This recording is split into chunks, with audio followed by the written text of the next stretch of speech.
Buenas tardes a todos, señoras y señores. Bienvenidos a esta carpa, yo diría espectacular, que ha instalado aquí en la plaza 12 de octubre de Huelva la Fundación Unicaja. Una carpa que se ha instalado especialmente para conmemorar su 10º aniversario, porque la Fundación Unicaja lleva desarrollando su trayectoria desde hace una década. 10 años de existencia en las que ha caminado junto con todos los andaluces. Y por este motivo, desde la Fundación Unicaja se ha querido diseñar una programación conmemorativa especial que se está desarrollando y que se va a desarrollar por las 8 capitales andaluzas. Aquí en Huelva hemos tenido la suerte de todos estos días de poder disfrutar de una programación cargada de ilusión, como dice el lema de ese 10º aniversario de la Fundación Unicaja. Bueno, hemos tenido la oportunidad de disfrutar de talleres, de actividades deportivas, de teatro, de cuentacuentos, por supuesto ese recorrido a través de la inteligencia artificial, también de la realidad virtual, y todo ello además con unas charlas que yo diría que ha sido de la programación más interesante que hemos tenido en Huelva desde hacía bastante tiempo, porque hemos tenido la suerte de poder disfrutar aquí en este escenario de personalidades de la talla de Teresa Perales. Ya saben que se trata de la 28 veces medallista paralímpica española, además de premio Princesa de Asturias de los Deportes en el año 2021. Estuvo aquí, nos regaló su sonrisa, su saber estar, también ese espíritu competitivo, deportivo, el saber afrontar las dificultades que se van presentando en la vida, y desde luego todos los que tuvimos la suerte de poder escucharla salimos un poco mejor, siendo mejores personas de aquí. Juan estuvo también y la verdad que tenemos que decir que para nosotros fue una delicia escucharla. A partir de Teresa Perales hemos tenido también la oportunidad de reírnos y de disfrutar con Pablo Carbonell en una cita que también congregó a bastante público. Y ayer hablamos de educación, pues también con un conferenciante espectacular que realmente dejó un listado y un buen sabor de boca entre todas las personas que nos acompañaron, muchos docentes que vinieron hasta aquí, hasta esta sala de la Fundación Unicaja. Se trataba de César Bona y realmente nos habló de cómo la educación va cambiando y debe cambiar también en muchos aspectos, en ese cambio de paradigma. Y hoy les tengo que agradecer enormemente su presencia aquí, como siempre, respaldando los onubenses, la gente de Huelva, a nuestro invitado de hoy, al que siempre es un placer escuchar, con el que siempre nos apetece conversar, y más en un día como hoy, 4 de febrero. No es una fecha casual en la provincia de Huelva, es una fecha con mucha historia y sobre todo con mucha rememoranza de la lucha obrera. Les voy a hablar muy poco, solo contextualizar, porque evidentemente va a ser nuestro invitado de hoy, el conferenciante, el que nos sitúe en esta fecha, pero sí les puedo contar que hoy justo se conmemoran los 137 años, 137 aniversario de aquella manifestación que tuvo lugar en Minas de Riotinto el 4 de febrero de 1888. Aquel año se producía una protesta. Se calcula que participaron en la huelga que terminó en la manifestación unas 12.000 personas, obreros, mineros, mujeres, niños, y ellos reivindicaban pues mejores condiciones laborales, pero también mayor salubridad en contra de los humos de las calcinaciones mineras.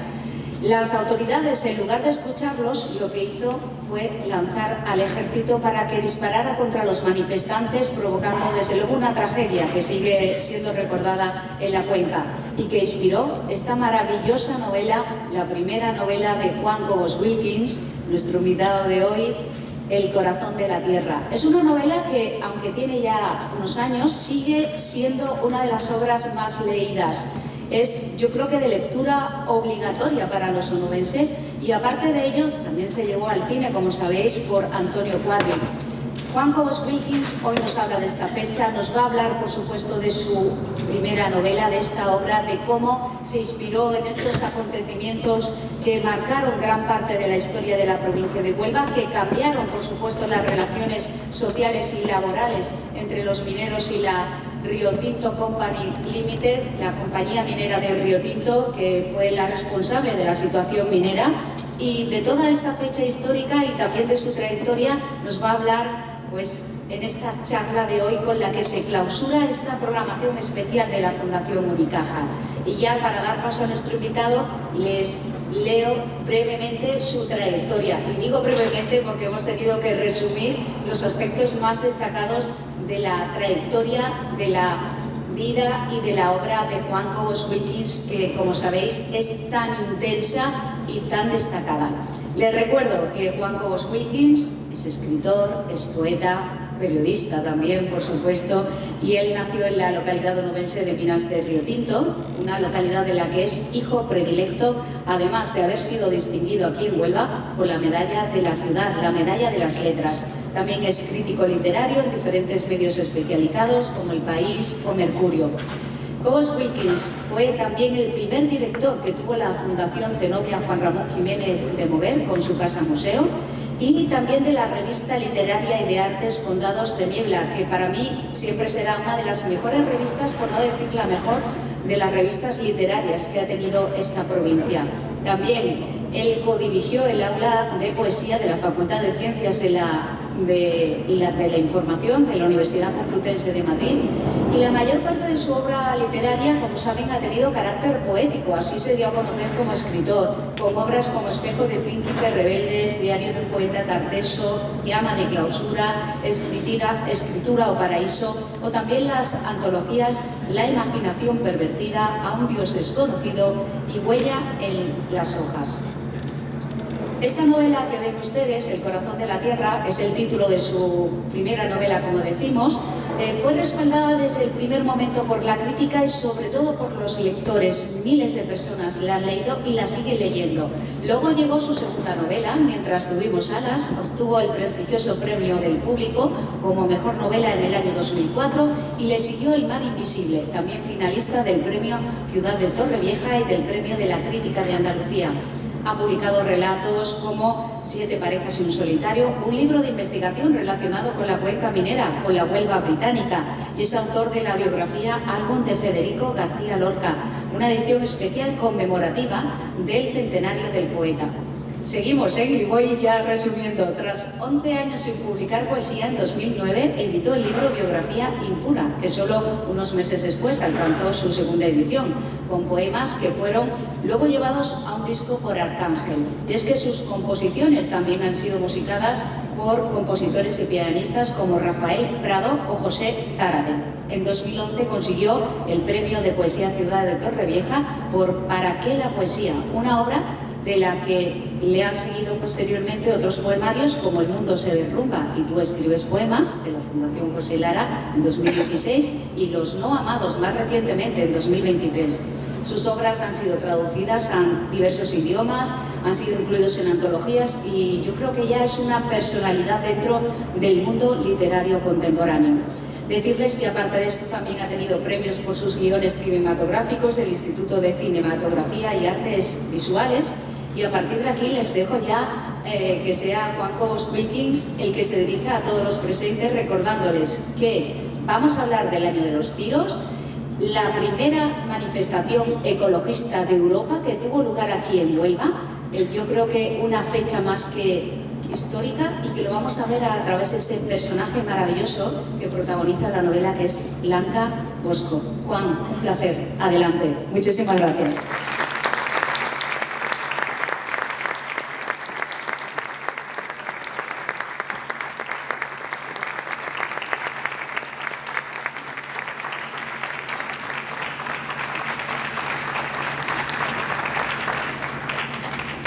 Muchísimas gracias por acompañarme esta tarde en este acto. Es una emoción, una bendición ver la sala llena este 4 de febrero, como ha dicho Maripaz, que lo hace espléndidamente, 137 aniversario de la masacre del Año de los Tiros en Río Tinto. De ello vamos a hablar. Yo voy a contar la gestación de mi novela. Muchas gracias también a Unicaja por contar conmigo para la clausura de este encuentro que, como también ha dicho mi presentadora, creo que ha sido muy fértil. Para mí es un honor compartir el escenario con personas como las que han estado antes de mí y con Teresa Perales muy especialmente porque seguía su carrera, 28 medallas olímpicas, premio Princesa de Asturias del deporte, pero no la había conocido como persona, la pude conocer aquí y nos dio una lección de supervivencia, de esperanza y de futuro. Pero también a Unicaja le tengo que agradecer que me hayan proporcionado el realizar un sueño de mi infancia. He hecho la visita que se ha podido estos días cursar con la realidad virtual, con las gafas. Yo de niño había visto en el cine de Retinto, que ahora tengo el honor de que lleve mi nombre. Siempre me pregunto, por cierto, como lleva mi nombre, si será todavía un cine tan amoroso en sus últimas filas como lo era cuando yo adolescente. Espero que sí. Pues en ese cine al que he ido tanto de niño, mi familia era muy cinéfila y tenían un abono para una fila siempre a la que iban, y cuando la película era tolerada me llevaban a mí. Yo siempre tenía la intriga de cuáles eran las que no se me permitían ver. Recuerdo una vez a mi tía Angelina diciendo: la película del próximo viernes es fuerte, el niño no puede venir. Era Un lugar en el sol, y yo no paré hasta que conseguí ver Un lugar en el sol, que francamente hoy en día es bastante inocente, pero entonces parecía de dos rombos. Bien, pues en ese cine yo vi El ladrón de Bagdad, y desde entonces soñé con volar en una alfombra voladora como hacía el ladrón sobre la ciudad de Bagdad. Y gracias a esa realidad virtual, a esas gafas, pude hace un par de días materializar ese sueño y volar en una alfombra voladora. Así que eso lo agradezco tanto más que el poder estar hoy aquí clausurando. Siempre los sueños es lo que más agradecen cuando se convierten en tangibles, más o menos, porque es una realidad virtual. Bien, yo apenas os veo porque tengo los focos enfrente, entonces estoy deslumbrado, pero con vuestra presencia. Voy a contar cómo surgió la historia que se ha convertido en la novela El corazón de la tierra. Pues todo comenzó también en mi infancia, cuando con unos 10 años más o menos, mi abuelo me sentó una tarde en sus rodillas, en su regazo, y me habló de algo que yo ignoraba, que desconocía.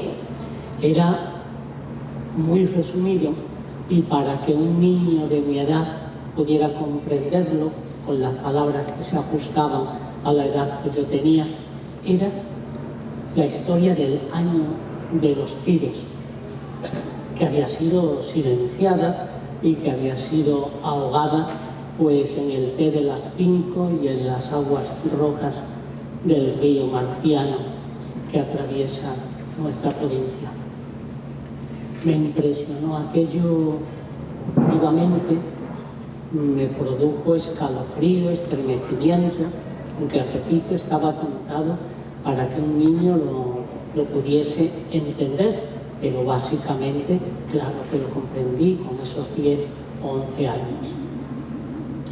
Entonces, yo me prometí a mí mismo que si era escritor, y yo estaba firmemente decidido a hacerlo, porque ya me gustaba hacer cuentecitos, escribir redacciones, inventarme historias orales.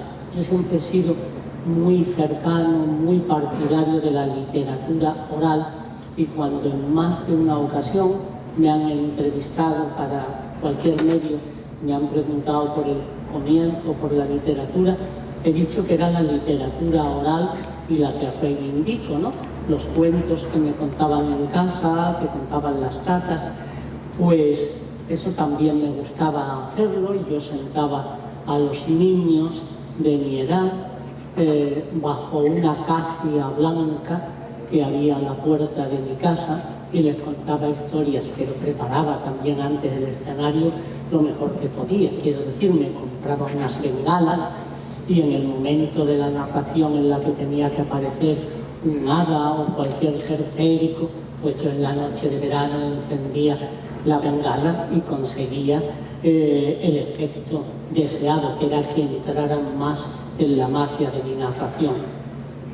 Yo quería ser escritor, es decir, estaba decididamente llamado a ser pobre y quería escribir esa historia.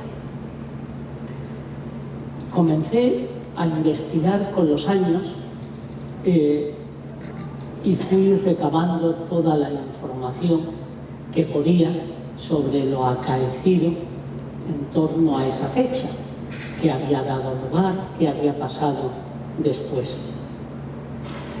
La primera vez que pudimos, éramos un grupo, publicar algo sobre esto fue en un periódico de la Cuenca Minera, quizás algunos lo conozcan, lo recuerden, que se creó pues enseguida que llegó la democracia a este país.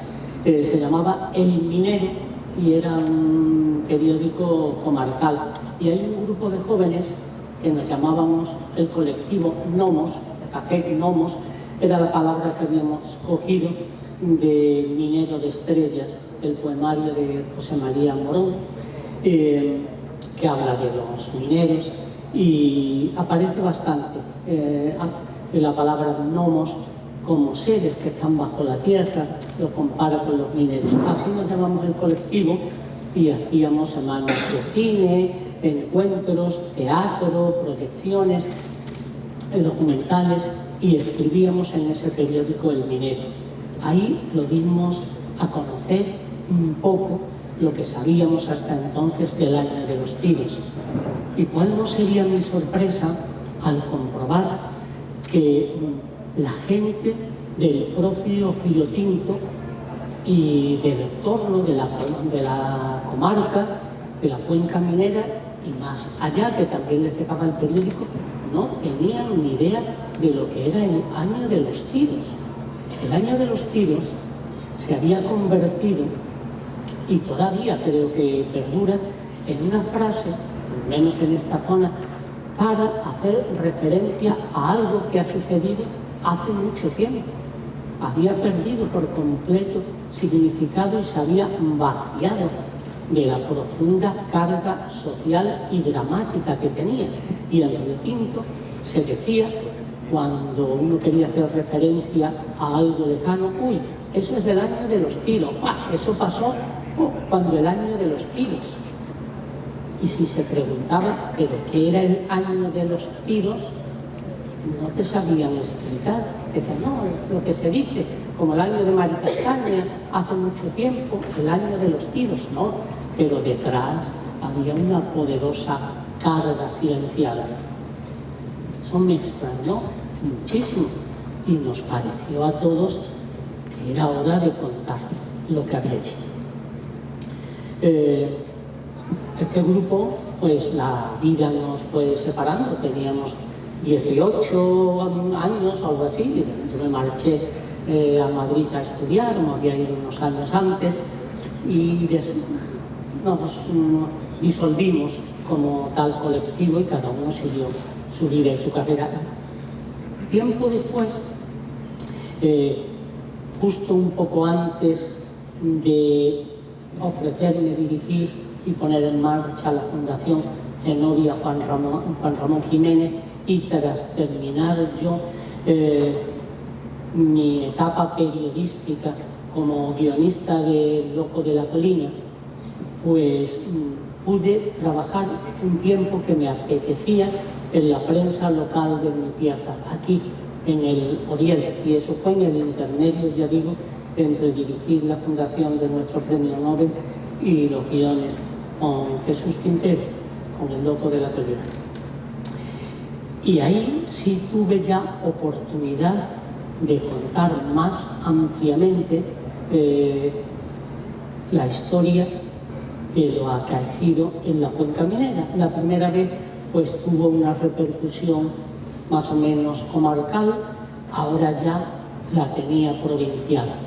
Y más adelante el salto fue muy significativo, porque pude escribir un reportaje en el dominical del diario El País, en tiempos en que El País era El País. Ahora es menos país.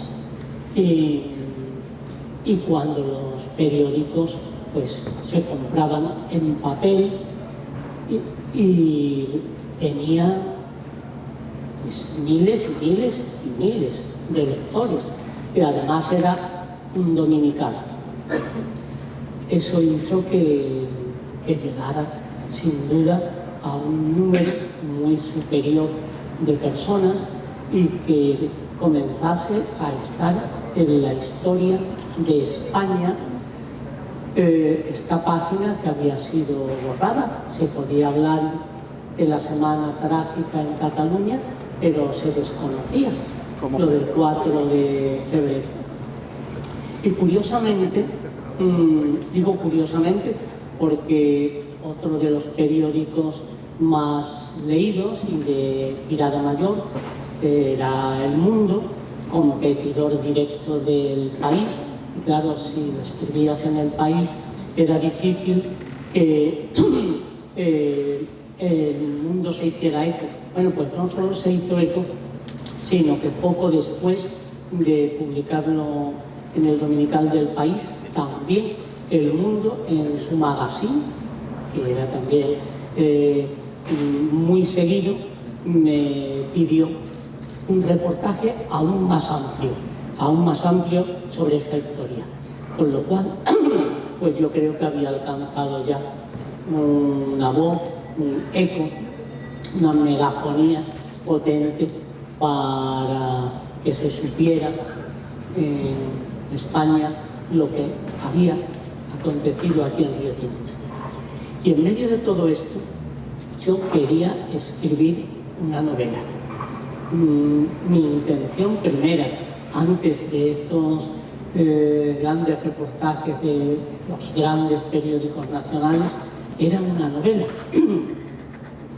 Y había hecho fichas de los personajes, por supuesto de todos los datos que había recabado, y lo tenía todo muy organizado para escribirla. Pero pasaban no los días, ni las semanas, ni los meses, sino los años, y no se escribía. Yo iba publicando libros de poemas junto al tratadista de guiones suizo Peter Andermatt. Habíamos hecho un guión y nos lo había premiado el Instituto de Cinematografía y Artes Visuales, becado con la distinción más alta, que también trataba sobre esto, pero la novela no había manera. Y mira que yo me encomendaba a Santa Bárbara, patrona de los mineros, que siempre he creído que era patrona de los mineros, porque también de niño esto, pero lo sigo creyendo, que tiene la garganta degollada. Yo veía su imagen en la iglesia de Río Tinto y el corte que le seccionaba el cuello manaba la sangre roja, y yo creía que de ahí nacía el Río Tinto, de la garganta degollada de Santa Bárbara, de esa sangre que manaba, comenzaba su discurrir el Río Tinto. Comprenderán tras esto que tenga una antología de mi obra que, como se ha dicho antes, se titula La imaginación pervertida.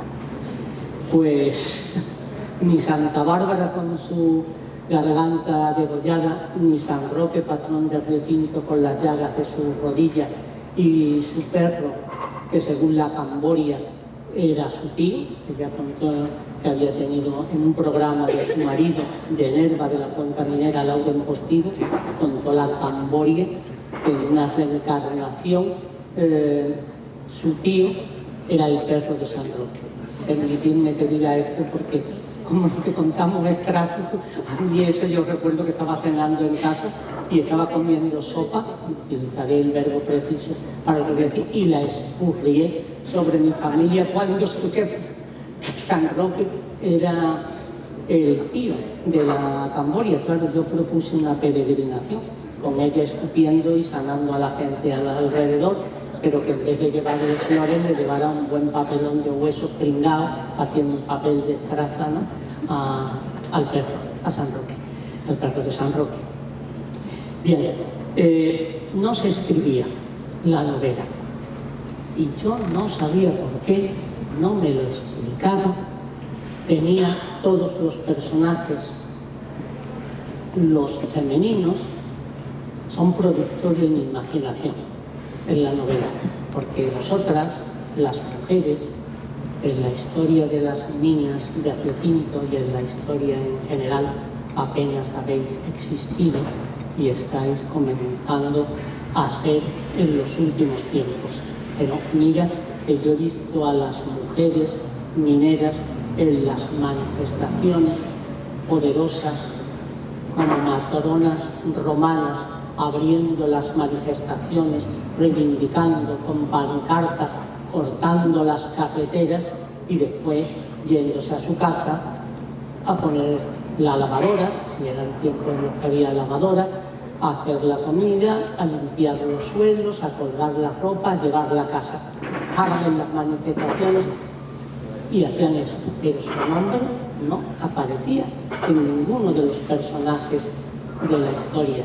Y las mujeres también trabajaban en las minas de Río Tinto, fundamentalmente barcaleando. ¿Qué era barcalear?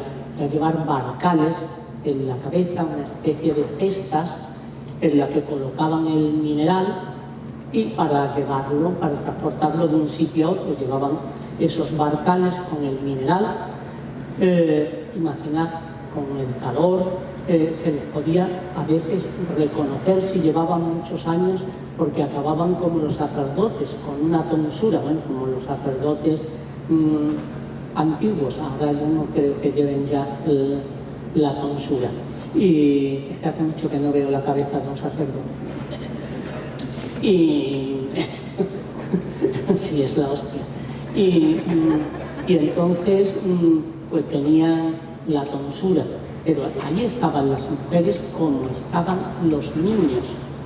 ¿Cuál era el trabajo de los niños? El de los niños era, por su tamaño, por su cuerpo, por su delgadez, por lo pequeñitos, introducirse en huecos de la tierra que se querían dinamitar para poner la carga, la dinamita, las explosiones y abrirla hacia la explotación mineral.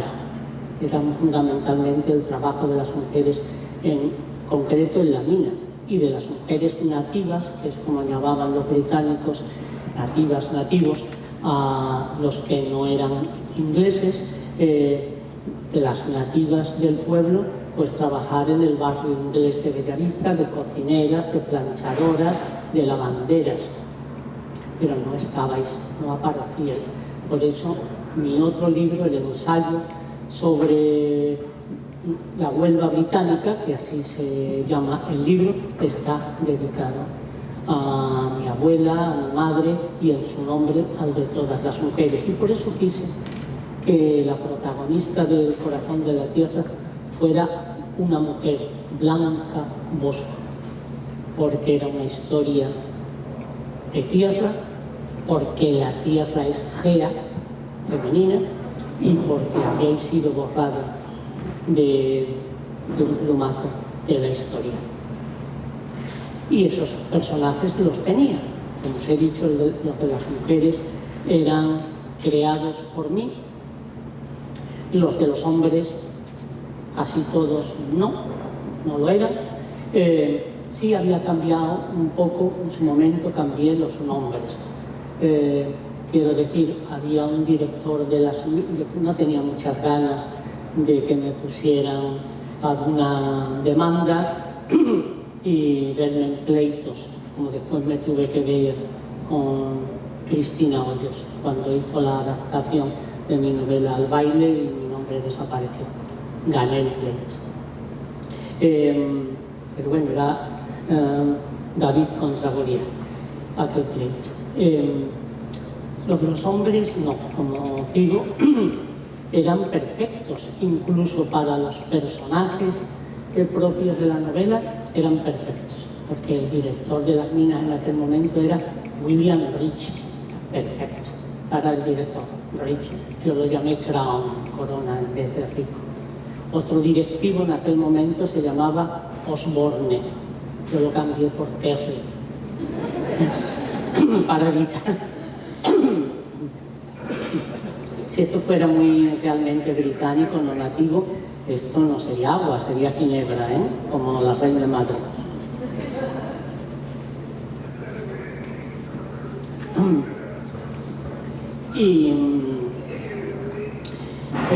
Y el nombre del anarquista es perfecto, perfecto de verdad para un anarquista, Maximiliano Tornet. Por cierto que no me acuerdo si es bisnieto, debe ser que su bisnieto me escribió ayer y me dio las gracias. No vive en España, vive en Latinoamérica, y me escribió, bueno, pues dándome las gracias y deseando lo mejor para este encuentro que aquí tenemos. Así que lo traslado del nieto del anarquista que encabezó la manifestación. Maximiliano Tornet, un hombre perfecto. Los otros personajes también estaban ya dentro de mí viviendo, pero no comenzaban a andar. Y yo no sabía por qué, no sabía por qué. Y fue un verano que yo volví de Madrid a pasar las vacaciones con mis padres en la casa de Río Tinto, la casa familiar, y había sido un día verdaderamente tórrido. Además, Río Tinto, en la zona de Río Tinto que se llama El Valle, se acumula muchísimo el calor, supongo que por los bacies de minerales, por el suelo mineral de hierro, de cobre, en fin, el calor era muy fuerte y yo no conseguía conciliar el sueño y estaba muy peleado Morfeo conmigo. Así que me salí a la terraza. Recuerdo que había una luna llena de esas esplendorosas, como si hubiera sido encargada por Lorca para su romancero gitana. Miré la luna. Había en la ladera de pinos y lirios blancos y morados frente a casa, en la terraza, había un caballo blanco que me extrañó muchísimo, porque bueno, no es Río Tinto como Almonte, por ejemplo, no hay tantos caballos, hay pocos, aquí a pocos, pero resplandecía a la luz de la luna llena blanca. Y todo lo tenía de una atmósfera misteriosa y mágica. Y como no podía dormir, decidí dar un paseo, salir a dar un paseo. Siempre ha habido 3 sitios en Río Tinto a los que me ha gustado dirigirme. Digo eran porque ninguno de ellos es igual a como yo lo contemplé. No me importa, porque ya los recuerdos y nuestra mitología personal son las que nos abrazan, las que nos importan, y todo lo que trascendemos literariamente no deja de ser una mitología personal que hemos metamorfoseado. Pero en aquel momento sí eran, como yo lo sigo soñando. El Cerro de las Tres Águilas, que era una colina surcada por grietas que formaba el agua al llover, porque esa colina, ese Cerro de las Tres Águilas, estaba muy cercano a la zona de las calcinaciones, las malditas teleras de calcinación del mineral al aire libre que llenaban la atmósfera de humos tóxicos que impedían respirar. Después me detendré en eso. Ese era, digo que era porque ya han abonado esa tierra y han sembrado pinos. Yo recuerdo que cuando comenzó esta operación pedí una entrevista con el delegado de Medio Ambiente de la Junta aquí en Huelva y le dije que no me parecía correcto. Yo que soy un defensor del medio ambiente, pero eso no me parecía correcto, porque aquello era la herencia de lo que habían sido las teleras. Y para recordarlo todos, me parecía que ese monumento devastado natural era muy importante. Montes con pinos más altos, más frondosos, más verdes, montañas con castaños, con cualquier otro árbol, las podíamos encontrar unos kilómetros más arriba en la sierra, y sería entonces colina repoblada, sería un monte más cualquiera de los muchos que hay en la provincia, pero tal como estaba era único, era diferente y además, repito, era un recuerdo, una memoria viva sin necesidad de levantar ningún monumento, ninguna escultura a lo acontecido, porque había sido pelado por los humos de las teleras que muy cerca de allí ardían.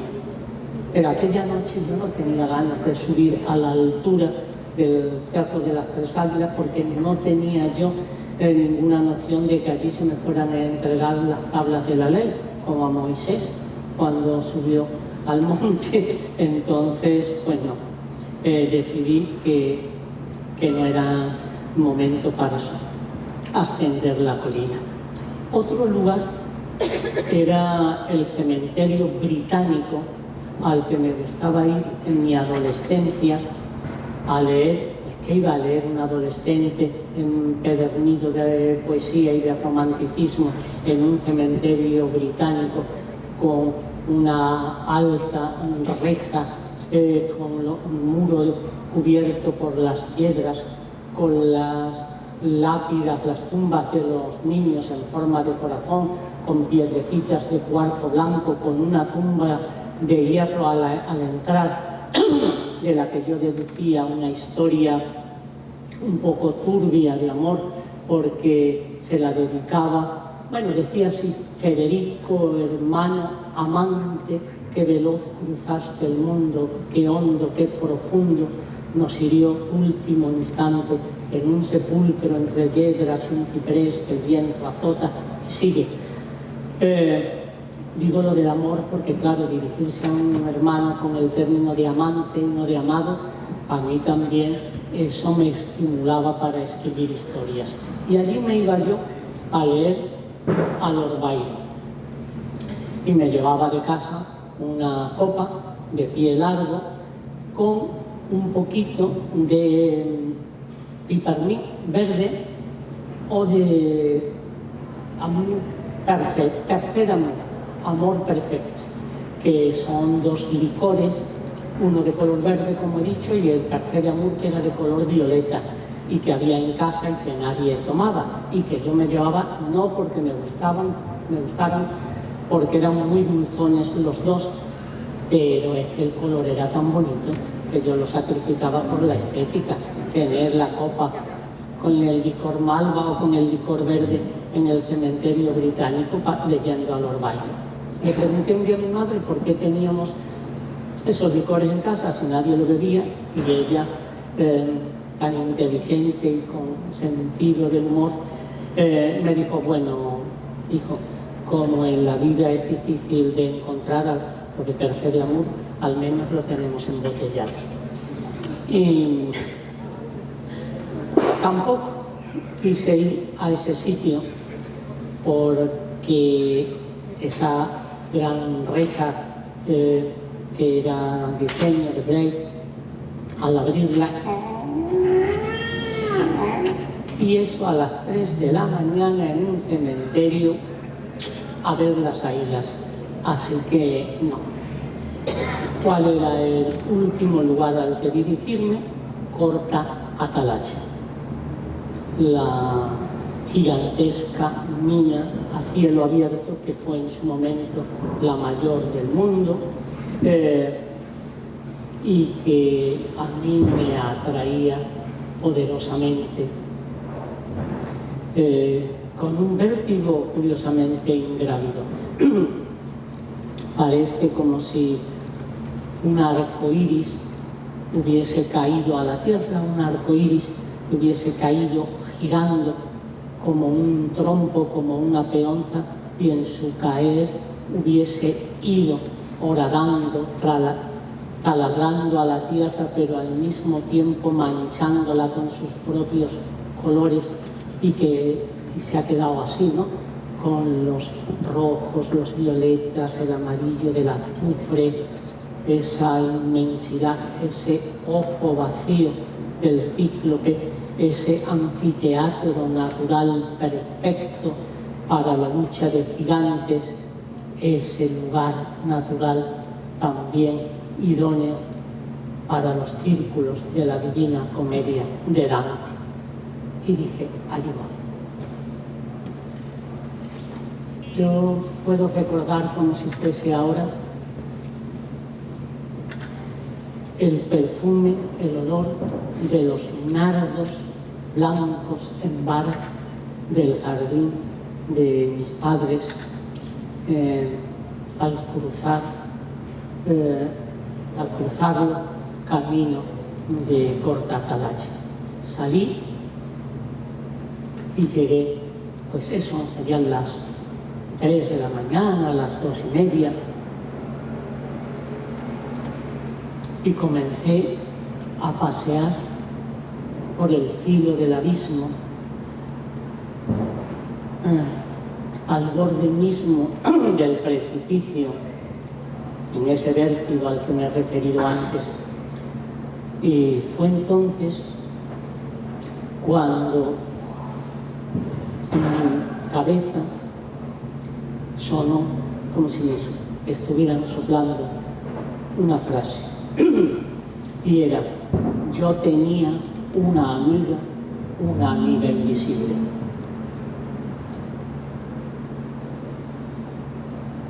Supe entonces que así comenzaría la novela.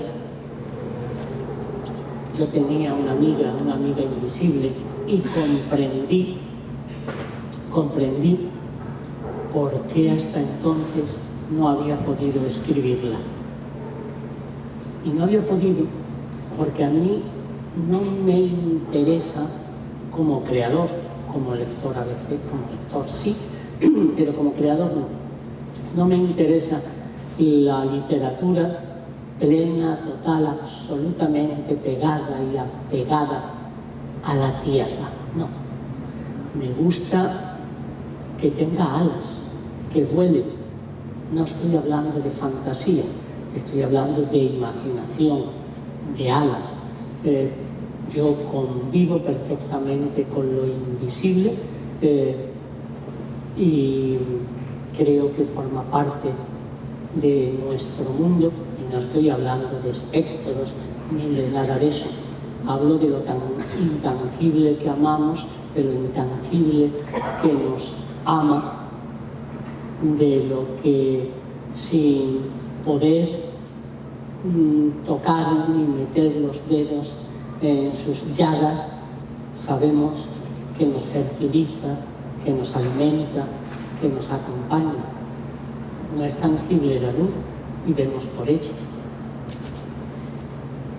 Entonces, esa amiga invisible me abría el mundo de lo que iba a ser el corazón de la tierra. Se escribía sola la primera frase y me daba pies y alas para crear mi historia.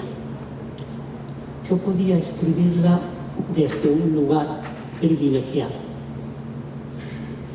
¿Por qué digo esto así que suena como pedante lo de un lugar privilegiado?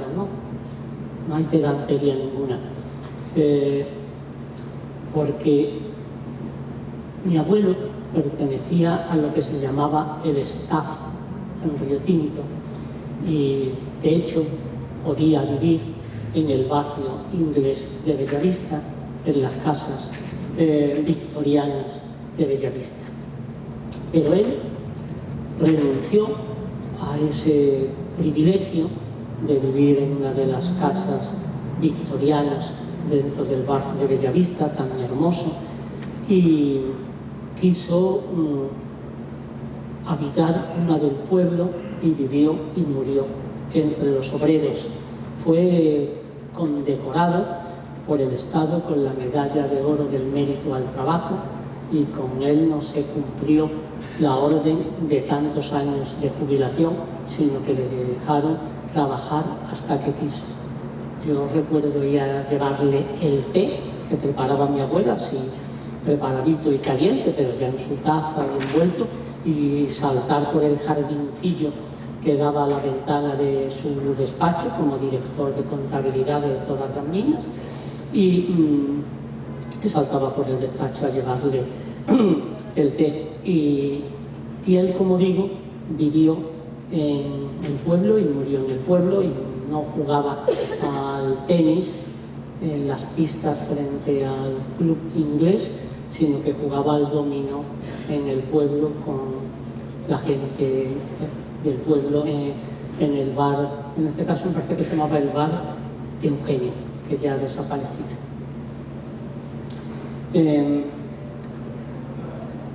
Así que yo tenía la suerte y el privilegio de poderme bañar en la piscina del barrio inglés. Podía entrar en el club, podía veranear en las casas de los ingleses de Punta Umbría y me podía recoger el coche de la compañía con chofer uniformado que abría y cerraba la puerta. Pero yo vivía en el pueblo y mis amigos eran los niños del pueblo con los que jugaba, pues a lo que jugábamos los niños en el pueblo. Muchas veces a apedrearnos unos y otros porque éramos de barrios distintos, a las canicas, a saltar, al escondite, a Bonanza. Y sin embargo, estos niños no me veían plenamente como uno de ellos, porque podía disfrutar de lo que he dicho, o porque cuando llegaba Father Christmas, pues yo salía de la clase en la que estaba y me dirigía a celebrarlo en el club inglés. Y yo todavía tengo grabada y recuerdo como si fuera un ojo en mi espalda la mirada de esos niños al dejar yo la clase e irme a celebrar Father Christmas. Tenía suerte porque en un sitio celebraba Father Christmas y después los Reyes Magos. En casa de mi abuelo se ponía el árbol y en la de mis padres el portal, el Belén. Pero no era uno de ellos. Así que lo estoy repitiendo, luego queriendo. Y en Bellavista, entre los niños del barrio al otro lado del muro, pues tampoco era uno de ellos. no pertenecía ni a unos ni a otros. En los dos me sentía extranjero, intruso y solo. Se podía haber convertido todo eso en una herida sin cicatrizar que me supurara durante mucho tiempo. Pero yo le di la vuelta y lo convertí en cerdo. Lo convertí en el territorio de la creación. Comprendí que al menos yo, como escritor, el terreno que quería pisar es el de la frontera, el que no pertenece ni a unos ni a otros, el que te hace libre. Entendí también que si tenía que decir materialmente cuál era el lugar que habitaba, era justo el muro que separaba una clase de la otra, y que yo era un funambulista, me habéis escuchado decir alguna vez, un funambulista que caminaba sobre ese muro, que caminaba sobre el muro y que llevaba una pértiga en las manos, procurando que no hubiera un equilibrio entre un extremo que tendría la pasión y el otro que tendría la armonía. Y ese era mi lugar, la frontera, el muro, y así podía mirar y señalar o aplaudir indistintamente lo bien hecho o lo malo, de derecha y de izquierda. Y eso sí, me concedía, por eso lo digo, un lugar especial, un lugar privilegiado para contar una historia, porque pertenecía, sin estar maniatado ni amordazado, a cualquiera de los dos. Y bueno, pues esa es la historia de cómo surgió el corazón de la tierra y cómo yo quería contar aquellos hechos terribles que dieron lugar a la masacre, reivindicaciones laborales, reivindicaciones sociales, que no se trabajara de sol a sol, que no se castigase al obrero que perdía la cartilla del médico, que no se apuntasen los nombres en esa libreta roja y en esa libreta negra, porque la compañía en Río Tinto, en esa zona, creo que distingo a algunas personas de por ahí, cuando se dice la compañía no hay que explicar qué compañía. La compañía lo vigilaba todo. En una de las libretas de seguimiento de los obreros se puede leer fulanito de tal tiene un perro que le ha regalado tal. Lo ha tenido amarrado durante tantos días, lunes, martes y miércoles, por ejemplo, en la reja de la ventana derecha de su casa. Pero viernes, sábado y domingo está amarrado en la de la reja de la ventana izquierda. Averiguar por qué. Sí, así. O prohibir que los mineros colgaran en sus puertas las jaulas con los pájaros, con el verdón, verderón, chamariz, jilguero, porque a una de las mujeres de los ingenieros ingleses, estamos hablando de época victoriana, al pasar junto a la jaula, y ella llevaba uno de esos complicados peinados de la época, le salpicó de alpiste y se tuvo que deshacer el peinado y se prohibió que se colgaran los pájaros en las puertas. No podía haber más de un número determinado de personas formando grupo en las tabernas, en los bares del pueblo. En fin, esa era la diferencia social. Si alguien conoce una casita del Valle o alguna del Alto de la Mesa y ha entrado en una casa del barrio inglés de Bellavista, obviamente advierte la notable diferencia. Y también entre esas reivindicaciones estaba el fin de la calcinación al aire libre, las llamadas teleras, que formaban como una pira gigantesca, una pirámide que combustionaba incesantemente día y noche para producir, para limpiar el mineral. Eso arrojaba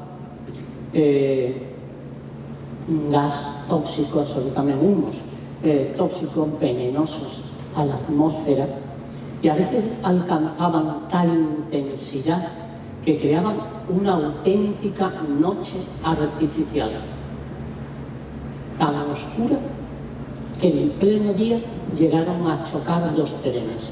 Hay testimonios gráficos de ello, hay fotografías del choque de esos trenes por la oscuridad producida por la manta, que era como los mineros llamaban a la nube tóxica. Cuando los días de manta se instalaban sobre el pueblo y no había viento que la desplazase, los mineros con sus familias, abuelos, los niños, subían a las cumbres más altas de los cerros y tenían que permanecer allí mientras el valle, el pueblo, era borrado e inundado por esa niebla sulfúrica, y allí quedaban hasta que el viento movía la manta. Yo la imagino corriendo por las calles, la manta moviéndose, como cuando en los 10 mandamientos la plaga que acaba con los hijos primogénitos, y ahí va entrando tan misteriosa por las casas. Allí permanecían. Naturalmente, los días que no se podía trabajar por la manta eran descontados del sueldo de los trabajadores. Todo eso se reivindicaba. Y ya se había creado, que esto es curioso saberlo y es importante también para nuestra historia, ya se había creado en Zalamea la Liga Antiunista. Ya había una liga antiunista en nuestra tierra, creada en esta fecha, en este caso por los terratenientes de Zalamea, que habían visto, bueno, cómo su ganado, cómo sus tierras se perdían por culpa de la nube tóxica, y también su ego se había visto rebajada, su influencia, su poderío de señoritos, con la llegada de los británicos más poderosos, más elegantes. Y había esa convulsión social de reivindicaciones de los trabajadores, de los mineros, por unas mejores condiciones salariales, laborales, de todo tipo. Había llegado desde Cuba un anarquista, Maximiliano Tornet. Es curioso, porque en aquel momento Cuba era colonia española y Maximiliano Tornet luchaba por la independencia de Cuba, que pertenecía a España. Y cuando llega el anarquista a Río Tinto, se encuentra que si en Cuba no son los cubanos los dueños de su libertad, de su tierra, sino los españoles, en este rincón no son los españoles, sino los británicos. Él logra aglutinar, junto también con los otros cabecillas y la gente de Zalamea, fundamentalmente Maximiliano Tornet, la figura que destaca, logra aglutinar comunistas y anarquistas, y en menor medida, porque había menos, socialistas. En aquel momento el anarquismo era lo predominante en la zona minera, lo ha sido durante bastantes años, y el comunismo, bueno, eran enemigos naturales. Yo creo que debió tener un gran poder de convicción, de líder, lo habían metido en la cárcel, de Valverde, todo eso, y lo habían echado, pero los mineros habían seguido manteniéndolo, pagándole para que, bueno, tuviese con qué comer, porque había sido expulsado del trabajo por la Río Tinto con Company Limited, la compañía, ese fantasma que aún revelaba más, porque a estos terratenientes, a cualquiera o a cualquier explotador, uno puede acercarse, mirarle a la cara, decirle lo que piensa, y si lo que ha recibido es las humillaciones, el trabajo, la falta de justicia, la muerte de su familiar en su trabajo, pues lo puede agarrar por las solapas, decirle esas 4 cosas y escupirle si quiere. Pero a un fantasma, que era la compañía, que ¿quién era la compañía? Era poderoso el director de las minas, pero detrás estaban los de Londres. Y al que tú aquí le dijeses que no te atrevías, que no podías algo, no era más que un intermediario alto, pero un intermediario. Estaban los de Londres. ¿Y quién estaba detrás de los de Londres? Los Rothschilds, los banqueros alemanes. Entonces, ¿cómo llegar? ¿Cómo llegar? Una mujer, un hombre de recinto, un minero, a Londres o a los Rothschilds. Así que, bueno, el clima social era efervescente. Hervía como el té de las 5. Y Maximiliano Tornet logra aglutinar, como os digo, a agricultores, a los mineros, y se convoca una huelga 3 días antes del famoso 4 de febrero de 1888, que era sábado. Y que si esa huelga no daba sus frutos, habría una manifestación. No los dio. No los dio. Los mineros, en número, como ha dicho Maripaz, de 12.000, 10.000, 12.000, pensad en 1888, una manifestación de 10.000 o 12.000 personas. Ya la quisiera yo en Huelva para las balsas de Zozoyesos. Hombre, digo eso porque es lo más cercano que tenemos, ya no físicamente, sino lo que estoy contando de la toxicidad de los humos de Río Tinto, que es que aquí tenemos eso, así que ya quisiera yo ese número.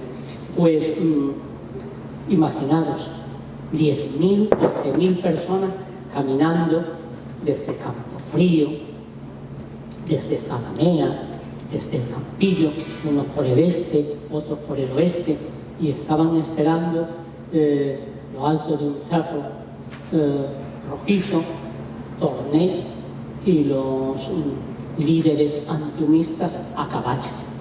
Debió de ser impresionante. Aquí no tengo necesidad de entrar en descripción minuciosa de la tierra. Si hablo de esto, pues no sé, me he hablado alguna en Vitoria, en Bilbao, en las Canarias, sí, me detengo para que la gente sepa un río rojo, el color de la tierra, el olor del azufre, el amarillo saliendo. Claro, Porta e Inferi llamaron los romanos a aquella tierra, las puertas del infierno. Y llegan ellos desde todas esas poblaciones, arriba en el cerro a caballo, el anarquista y los otros, y llega la banda de música que era de Zalamea, que es la que va precediendo la manifestación, la banda de música de Zalamea. Era una manifestación absolutamente pacífica. Si no, no hubiesen ido mujeres con los niños de pecho en sus brazos. Y esto se sabe porque fueron algunos de los muertos de los que se tiene seguridad. Una mujer con un niño de pecho. Otras víctimas no se sabe. Bien. Con personas mayores, tullidos, que lo sabía mucho de la mina. Por eso también había un gran servicio médico. Es verdad que había cultura, había formación, había hospital, unas enfermeras magníficas que cuadraban a los mineros, los pasaban. Cuando entraban en el hospital con la charrasca, con las navajas y eso, cogían ellas una escupidera y los perseguían hasta que soltaban las navajas y se dejaban curar. Y no hubiesen llevado a sus hijos ni a personas mayores y tullidos, y no iban a ir precedidos por una banda de música. Desembocan todos en la Plaza de la Constitución de Río Tinto. Pero mientras tanto, el gobernador civil de Huelva, que también tenía un nombre perfecto para gobernador civil, Agustín Bravo y Joven, de verdad, Agustín Bravo y Joven, él y Maximiliano Tornet, el anarquista, sí. Agustín Bravo y Joven, ¿qué era? Una marioneta, un botarate en manos de la Río Tinto, Company Limited, en manos de la compañía, un muñeco, como incluso lo podía ser el ministro, porque la venta de las minas de Río Tinto, un 14 de febrero, día de San Valentín, la venta de las minas de Río Tinto a la compañía, al gran consorcio, había reflotado la economía del país. La venta de nuestras minas había reflotado Hacienda, que estaba haciendo aguas. Entonces, la compañía decidía quién era el gobernador civil, quién era el alcalde, y seguro que presionaba también quién era el ministro, y si no presionaba quién era el ministro se ponía a sus órdenes y la compañía tosía un poco. Agustín Bravo y Joven había hecho venir desde Sevilla a los soldados del regimiento de Pavía y habían formado en la Plaza de la Constitución, donde tenía lugar la manifestación. Pensad, la plaza, las calles adyacentes, miles de personas y, bueno, pues desde el balcón se habían pedido, se habían hecho saber a las autoridades cuáles eran los puntos que querían reivindicar y conseguir los mineros. Dijeron que no, y finalmente el gobernador civil salió al balcón. ¿Y por qué? ¿En qué momento? ¿Cómo comienzan a disparar? Yo tengo un testimonio de primera mano de mi abuelo. Mi abuelo no nació en esa época, no vivía en 1888, pero sí vivió bastante y era lo suficiente como para que gente bastante mayor, muy mayor, que sí vivió aquellos hechos, eran niños o niñas en aquel momento, lo contaran y llegaran. Mi abuelo me dijo que él había escuchado a esas personas, que el gobernador civil sacó un pañuelo blanco y se limpió la frente. Y como si eso hubiera sido una contraseña establecida, en ese momento los soldados del regimiento de Pavía dispararon no una, sino 2, 3 veces. Pensadlo, a una distancia así, sobre aquella multitud. El primer impacto los echa hacia detrás. Yo creo que con el asombro, con la no creencia en lo que está sucediendo, pero viene un segundo y un tercero. Y no conforme con eso, pues ordenan que rematen a bayoneta calada. Y ya, los soldados a bayoneta calada rematan y aquella plaza que había sido de reivindicación y de fiesta se convirtió, supongo que en un grito permanente y después en un sonoro silencio, valga el oxímetro.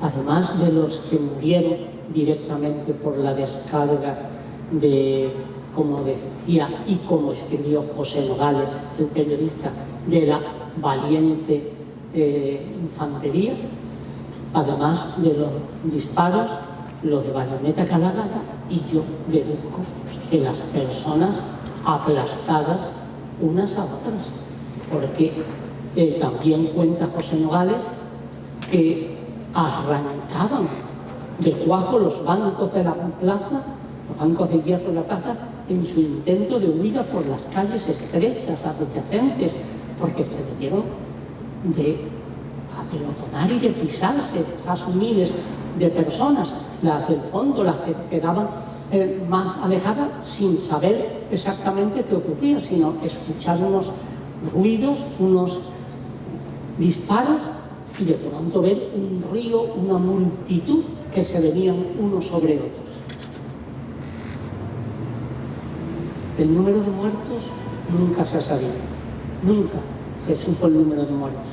Las cifras oficiales me parecen que hablaban de 10, de 12, imposible, imposible.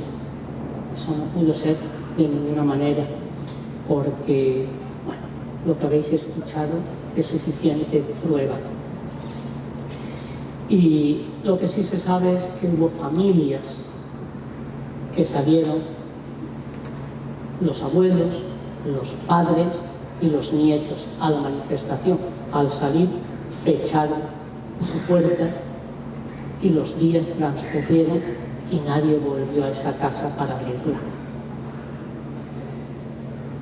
Al día siguiente de la masacre, el gobernador civil dictó un bando diciendo algo así como: mineros, volved al trabajo, toda vez que la compañía que vela por vosotros, que os da de comer, no os descontará el salario del día de ayer.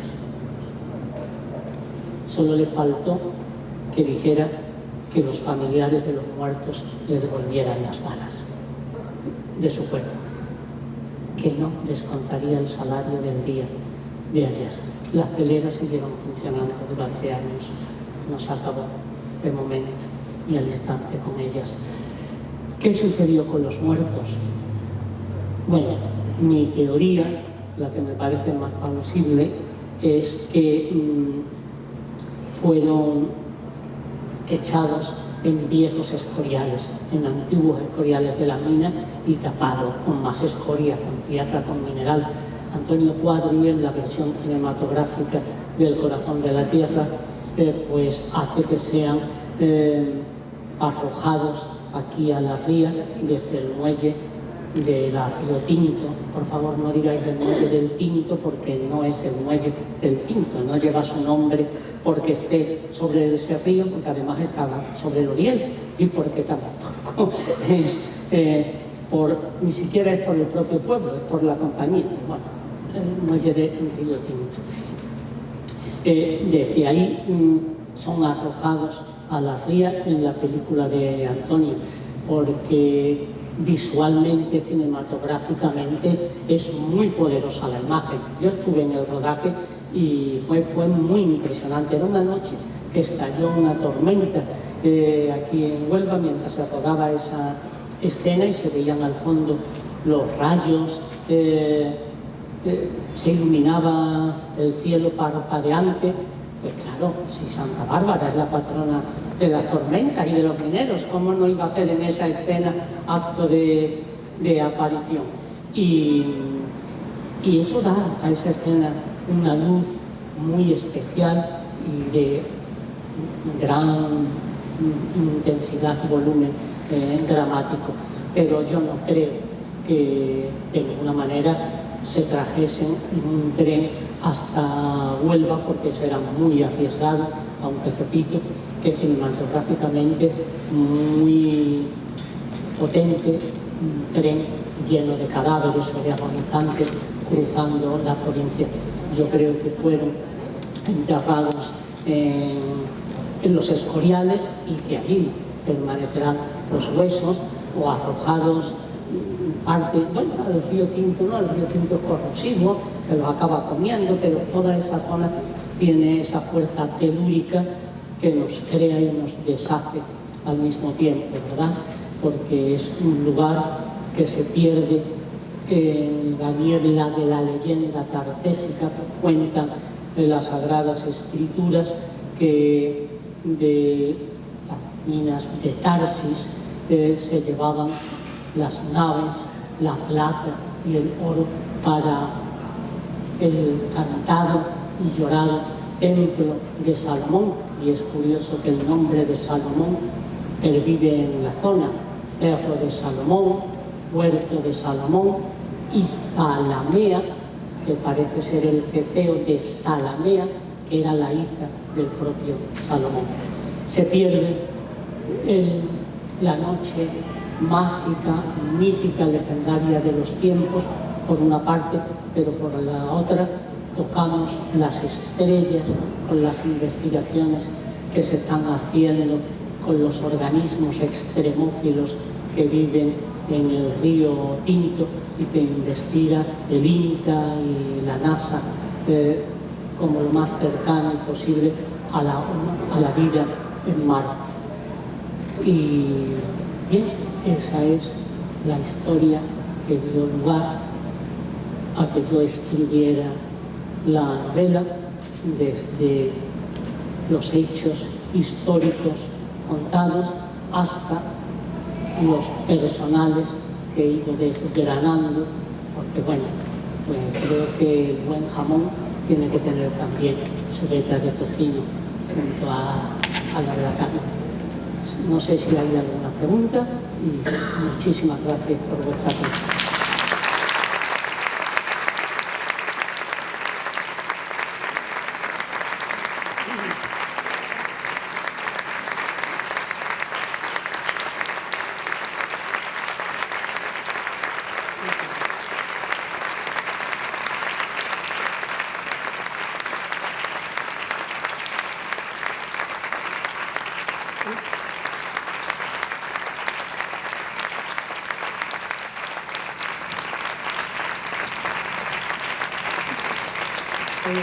Este es el mío, este corazón es el mío, no el de la tierra.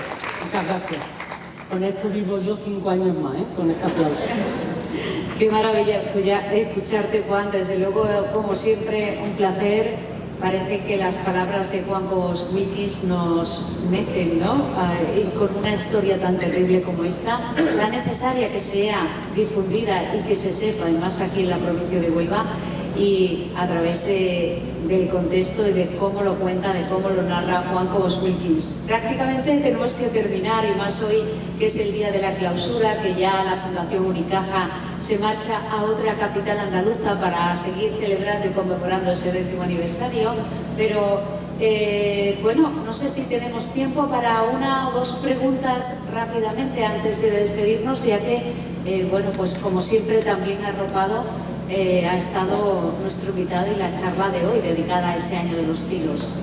¿Alguna cuestión, algún comentario, referencia, pregunta? Juan, pues casi nos despedimos. Sí, aquí. Ah, y Antonio también, vale. Ahora que viene. Soy Elena García, soy paisana tuya, soy de Río Tinto, del Valle, cerca del muro de la calle Cervantes, al lado del murito de la iglesia. Sé perfectamente cuál es la calle Cervantes, perfectamente, sí. Y la mía Juan Ramón Jiménez, o sea que fíjate. Entonces, sí, mi madre sí ha contado. Yo conocí a mi bisabuela, a la abuela de mi padre, que vivió con nosotros. Pues sabes que la familia la casa era de la compañía. La casa era de la compañía, No, todo era de la compañía, suelo y subsuelo. No era que se heredara, sino que como al minero que se jubilaba se la quitaban, intentaban apuntársela, digamos, Apuntársela, sí. a los hijos que trabajaban en la mina, y allí nos reuníamos pues toda la familia. Vivía mi bisabuela, esta que te digo, que se llamaba Juliana Navarro, que como tabú, mi madre decía que despacito contaba que ella era una niña que había ido a la manifestación del año de los tiros. Lo que pasa que, claro, como había tanta gente, su madre no pudo acceder a la plaza, se quedaron por las calles adyacentes y por eso pudieron correr y librarse salvarse. de la matanza. Pues muchísimas gracias por tu testimonio. Muchas gracias. Muchas gracias. Gracias a ti. Y Antonio, un Antonio, ¿tú querías aplauso por esa aportación también. Sí, un momentito que te van a Te dan tocar el micrófono. Pues si no detrás no sé. Yo te quería preguntar, Juan, con la meticulosidad que has dicho que la compañía llevaba, pues lo que has contado antes de que el perro, no quedó nada, ninguna documentación de las víctimas, de la gente, ellos no anotaron eso. En lo que yo he tenido en mis manos, Antonio, no. Sí, hay informes, pero los informes se remiten a lo que he dicho, 10, 12 personas, y hicieron venir, después de la huelga, después de la manifestación, a un médico, o a varios médicos, para que hiciesen un informe médico del aire, de los humos, de la contaminación, y el informe de estos sabios doctores concluyó diciendo que era muy beneficioso para los humanos porque mataba todos los bichitos y todos los órganos. Sí, como el bichito ese que se caía de una mesa y se mataba, que decía que el político, pues el informe concluyó diciendo que al contrario, era recomendable respirar ese aire porque mataba a todos los bichos y las flotando en el aire. Es que esa es la capacidad de dar la vuelta a la historia, de pervertirla cuando se dominan los medios desde el poder, desde el dinero, desde la presión. Ese fue el informe. Yo recuerdo eso cuando lo vi la primera vez. No daba crédito a que alguien pudiese decir que era beneficioso para, que no solo no era malo, sino que era beneficioso para la salud. La campaña era tan poderosa, con esto termino porque un ejemplo vale más a lo mejor que más una historia que yo pueda contar. Era tan poderosa que si habéis visitado Río Tinto y la fundación, hay la sala en la que está el vagón del tren del Maharajá. Ese vagón fue construido en su momento, con todos los lujos del mundo, en aquel momento, para la mujer más poderosa de la tierra, para la reina Victoria. Y ese vagón, imaginaros, para la reina Victoria, que tenía la India, todas las colonias, todo el imperio. Y fue construido para un viaje de ella a la India. Ella no realizó nunca ese viaje a las colonias de la India y fue adquirido por el Maharajá. Y al Maharajá se lo compró la compañía y lo trajo hasta Río Tinto en aquella época. Imaginaros lo que tenía que ser, y fue traído a Río Tinto para que el director de la compañía se desplazase desde Río Tinto a Huelva. Y bueno, cuando venía el director de Londres, y allí está, es decir, alguien que puede hacer eso, pues también atropella a quien le da la gana. Bueno, pues palabras más que sabias, un placer como siempre, muchísimas gracias por esa aportación, un placer escucharte, gracias a todos. Gracias a Juan por venir. Gracias.